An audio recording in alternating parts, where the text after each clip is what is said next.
मैं हूं ज्योतिर्विद पंडित दीपक दुबे और उपस्थित हूं आप सबके साथ महत्वपूर्ण सूचना लेकर के, और विशेष करके उन लोगों के लिए जो मेरे एग्जिस्टिंग क्लाइंट्स हैं, जिन लोगों ने कभी परामर्श लिया हो, कभी पूजा पाठ कराया हो, उनके लिए। और जो लोग नहीं हैं उनके लिए भी यह जानकारी बड़ी इम्पोर्टेंट है, महत्वपूर्ण है कि शनि जयंती जो है वो इस महीने पड़ रही है 26-27 मई को। थोड़ा सा भ्रम और कंफ्यूजन है, मैं देख रहा हूँ नेट पर हर जगह 27 मई शनि जयंती है। उस पर एक क्लैरिफिकेशन दे दूं। दूसरी बात ये बता दूं कि जो लोग शनि देव की किसी भी प्रकार की पीड़ा हो, साढ़े साती का प्रभाव हो, ढैया का प्रभाव हो, अष्टम में शनि गोचर इस समय कर रहे हो लग्न से, राशि से तो ढैया हो ही जाती है अगर अष्टम में शनि हो तो, चतुर्थ में शनि हो तो, लेकिन अगर लग्न से भी चतुर्थ, या हालांकि मैं लग्न को ज्यादा महत्व देता हूँ चंद्र राशि की अपेक्षा, तो लग्न राशि से विशेष करके अगर चतुर्थ और अष्टम में शनि देव हो, दशा अंतर दशा चल रही हो, तो ऐसे में मार्केश हो, तो ऐसे में शनि देव की शांति पूजा, और उसके अलावा कृपा प्रसाद के लिए भी, क्योंकि किसी भी ग्रह और देवी देवता का पूजा निष्फल नहीं जाता है। रत्न नुकसान कर सकता है, पूजा कभी नुकसान नहीं करता। तो जेम स्टोन के साइड इफेक्ट्स हो सकते हैं, पूजा का साइड इफेक्ट नहीं होता है। तो इसलिए इस दिन का आप बहुत अच्छे से प्रयोग कर सकते हैं। अब एक दो चीजें महत्वपूर्ण बता दूं, जो लोग मेरे एग्जिस्टिंग क्लाइंट हैं वो तो साइट से बुकिंग चल रही है। एक तो सामूहिक तैलाभिषेक की चल रही है, वो आप करा सकते हैं।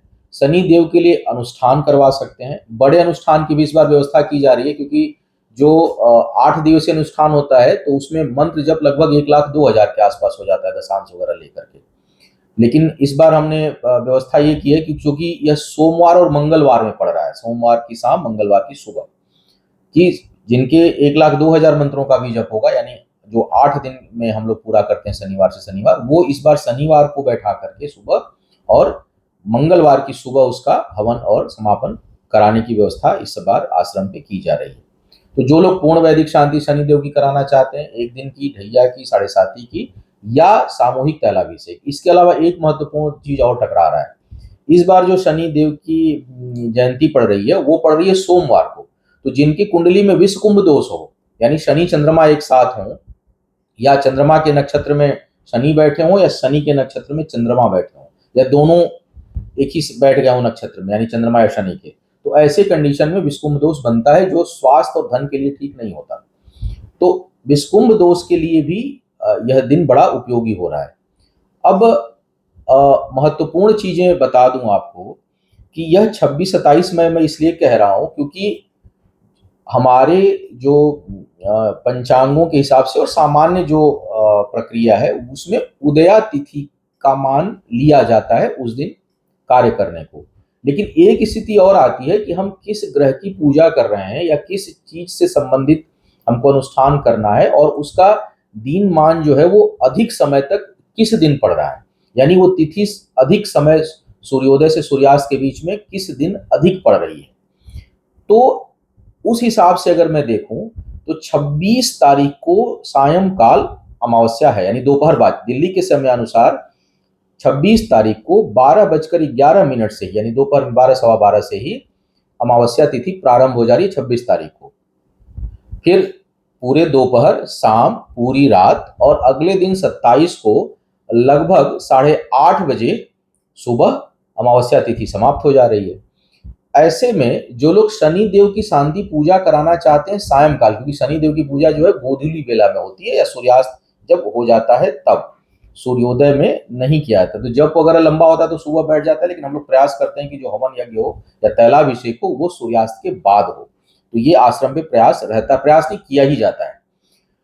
तो तैलाभिषेक के लिए शनि देव की शांति पूजा के दृष्टिकोण से जो है सर्वोत्तम समय अमावस्या की शाम का है, और वो पड़ रहा है 26 तारीख को। 27 तारीख को सुबह वो लोग प्रयोग कर सकते हैं, वो हवन यज्ञ अगर अनुष्ठान बैठाएं तो समापन के लिए 27 तारीख ठीक है।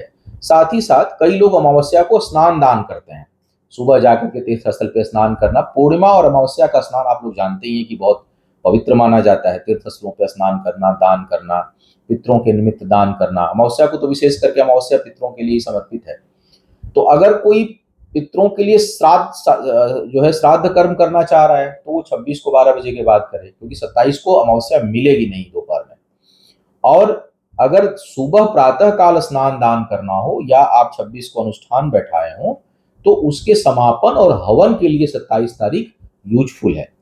तो ये एक क्लैरिफिकेशन भी देना था। तो जो लोग पूजा पाठ नहीं भी कराना है साइट, क्योंकि साइट पर तो हमारे सिर्फ एग्जिस्टिंग क्लाइंट्स की ही चीजें ली जाती हैं, एक्सेप्ट की जाती हैं, विष्णु दोष और शनि संबंधी अनुष्ठान के लिए।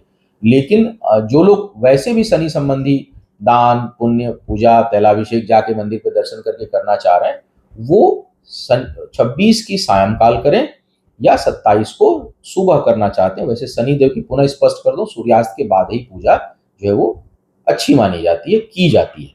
तो इस कारण आप 26 का प्रयोग करें सायंकाल, 27 को सुबह सिर्फ दान इत्यादि के लिए प्रयोग आप करें। तो यह सूचना आवश्यक थी अपने एग्जिस्टिंग क्लाइंट्स के लिए भी और दर्शकों के लिए भी, फॉलोअर्स के लिए भी, ताकि आप इस समय का सही तरीके से सदुपयोग कर सकें, क्योंकि ये सब महत्वपूर्ण दिन है जो हम लोग काम। एक चीज और बता दूंगा, अमावस्या के दिन रुद्राभिषेक बड़ा लाभकारी होता है, विशेष करके सायंकाल। तो 26 तारीख या सोमवार भी पड़ रहा है, तो 26 तारीख को सायंकाल अमावस्या में स्वास्थ्य के लिए और धन के लिए, दो चीजों के लिए अगर आप रुद्राभिषेक कराते हैं तो बड़ा लाभकारी है। तो बड़ा महत्वपूर्ण, हालांकि हम लोग शनि जयंती के दिन नहीं ले पाते हैं क्योंकि उस दिन शनिदेव की पूजा बहुत ज्यादा रहती है, तो हम लोग उस दिन कम से कम रुद्राभिषेक नहीं ले पाएंगे, लेकिन उसके आगे पीछे तो हो ही जाता है। तो आप इस तिथि का प्रयोग करें। शनिदेव की कृपा आप सभी के ऊपर खूब बनी रहे, और धन धान्य के देवता हैं, ग्रह हैं, कर्म के ग्रह हैं, न्याय के ग्रह हैं, और यदि प्रसन्न है तो सब कुछ जो है उनकी कृपा बरसती है तो प्राप्त होता है, ऐसी मान्यता हमारे धर्म शास्त्रों के अनुसार है।